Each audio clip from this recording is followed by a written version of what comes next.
प्रिय विद्यार्थियों, आज हम आपको संस्कृत गद्य भारती के प्रथम पाठ अस्माकं राष्ट्रीय प्रतीकानि के संस्कृत गद्यांशों का हिंदी अनुवाद बताने जा रहे हैं।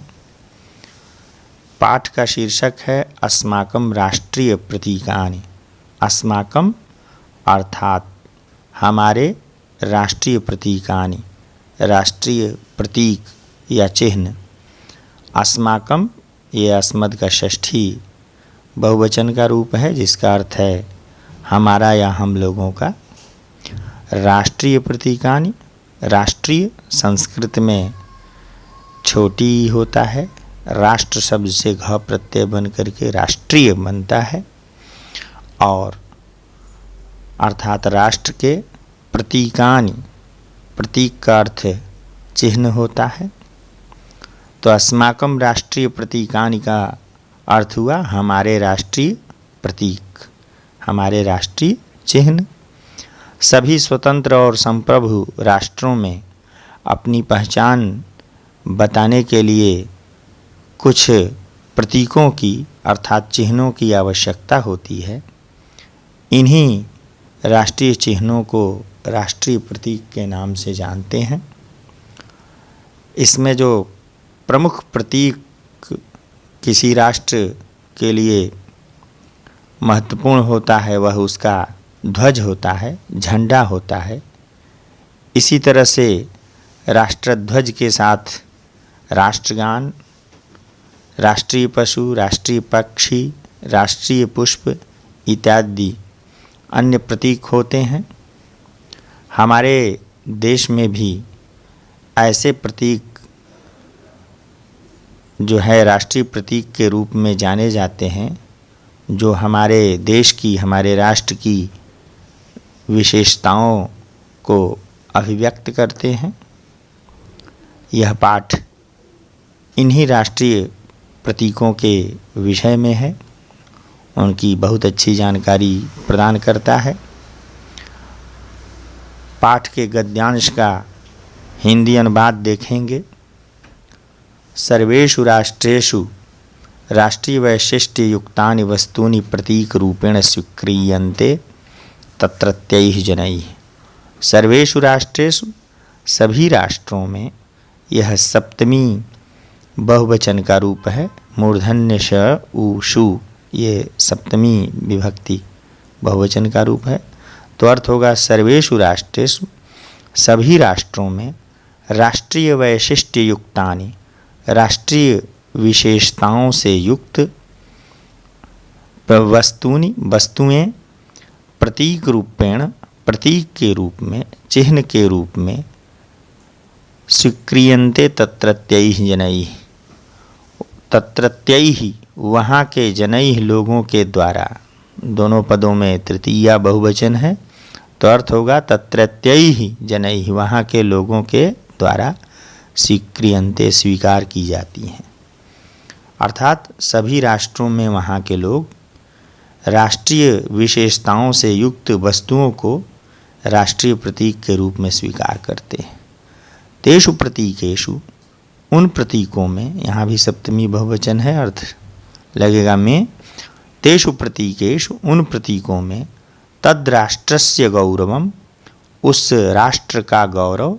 यहाँ राष्ट्रस्य से लगा है, षष्ठी एक वचन का रूप है। तो तेषु प्रतीकेषु उन प्रतीकों में तद राष्ट्रस्य उस राष्ट्र का गौरव, चारित्र्यम उसका चरित्र, गुणाश्य और गुण प्रतिभासन्ते प्रतिबिंबित होते हैं, झलकते हैं। तो जो भी राष्ट्रीय प्रतीक स्वीकार किए गए होते हैं किसी राष्ट्र के, उन राष्ट्रीय प्रतीकों में उस राष्ट्र का गौरव, उसका चरित्र और उसके गुण झलकते हैं।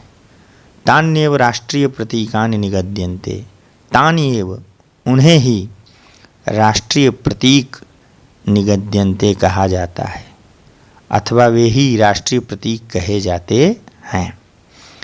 अस्माकं राष्ट्रे भारतेपि, हमारे राष्ट्र भारत में भी, राष्ट्रे भारते दोनों में सप्तमी एक वचन है, तो अर्थ होगा हमारे राष्ट्र भारत में भी कतिपयानि कुछ प्रतीकानि प्रतीक स्वीकृतानि सन्ति, स्वीकृत किए गए हैं। प्रतीक नपुंसकलिंग बहुवचन का रूप प्रतीकानि, उसका विशेषण कतिपय है तो वह भी जो विशेष्य है उसके अनुसार विशेषण का प्रयोग होगा। तो अस्माकं राष्ट्रे, हमारे राष्ट्र में भारत में भी कतिपयानि प्रतीकानि, कुछ प्रतीक स्वीकृतानि सन्ति, स्वीकृत किए गए हैं। हमारे राष्ट्र भारत में भी कुछ प्रतीक स्वीकार किए गए हैं। तानि अस्माकं चारित्र्यं संस्कृतिं महत्वं च व्यंजयन्ति। तानि अर्थात वे प्रतीक अस्माकं हमारे चारित्र्यं चरित्र को, संस्कृतिं संस्कृति को, महत्वं च और महत्व को व्यंजयन्ति व्यक्त करते हैं। वे राष्ट्रीय प्रतीक हमारी संस्कृति, हमारे चरित्र और महत्व को व्यक्त करते हैं। पक्षिषु कतमः पशुषु कतमः पुष्पेषु कतमत् वा अस्माकं राष्ट्रियमहिम्नः प्रातिनिध्यं विदधाति इति विचार्यैव प्रतीकानि निर्धारितानि सन्ति। पक्षिषु कतमः, पक्षियों में कौन सा पक्षी, पशुषु कतमः, पशुओं में कौन सा पशु, पुष्पेषु कतमत् वा अथवा फूलों में, पुष्पों में, कतमत कौन सा पुष्प, अस्माकं हमारे राष्ट्रीय महिम्न, राष्ट्रीय महिमा का, हमारे राष्ट्रीय गौरव का, प्रातिनिध्यम विदधाति प्रतिनिधित्व करता है। कौन हमारी राष्ट्रीय महिमा को, हमारे राष्ट्रीय गौरव को बताता है, ठीक ढंग से व्यक्त करता है। इति विचार्यैव, इसको विचार करके ही प्रतीकानि निर्धारितानि सन्ति, प्रतीक निर्धारित किए गए हैं। तो हमारे राष्ट्रीय प्रतीकों में राष्ट्रीय पक्षी मोर माना गया है, राष्ट्रीय पशु व्याघ्र माना गया है, राष्ट्रीय पुष्प कमल माना गया है, राष्ट्रगान जनगण मन माना गया है और राष्ट्रध्वज तिरंगा माना गया है। अगले वीडियो में हम इन राष्ट्रीय प्रतीकों के विषय में विशेष रूप से जानेंगे कि ये क्यों हमारे राष्ट्रीय प्रतीक के रूप में स्वीकार किए गए हैं, इन्हें राष्ट्रीय प्रतीक के रूप में स्वीकार करने का क्या कारण है, वे कौन से इनके गुण हैं जो हमारे राष्ट्र में भी गुण विद्यमान हैं और जिनके आधार पर इन्हें हम राष्ट्रीय स्वीकार के रूप में आदर देते हैं। धन्यवाद।